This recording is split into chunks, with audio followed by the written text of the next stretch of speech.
Hello everybody, welcome back. Today as well we have got you another video. In this video I'll show you how you can download and install Dopa for beginners. But before that, please do make sure to like our video, subscribe our channel, and yes, without any further delay, let's get started. So for that, simply go ahead, open up your app store, go to the search word and type in Dopa and search it up. As soon as you've done that, the second option gonna pop up, which is Dopa Activities and Trips. Now right over here, all you gotta do is simply tap on this option of get given right over here, and you're gonna double click for it to start being downloaded and installed. So you just have to wait patiently for that little blue circle to complete.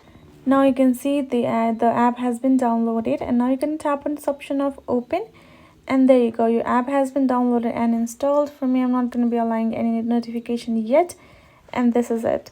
So that's how you can do it. Hope this video was helpful to you all. Thank you so much for watching, and I'll see you guys in our next video.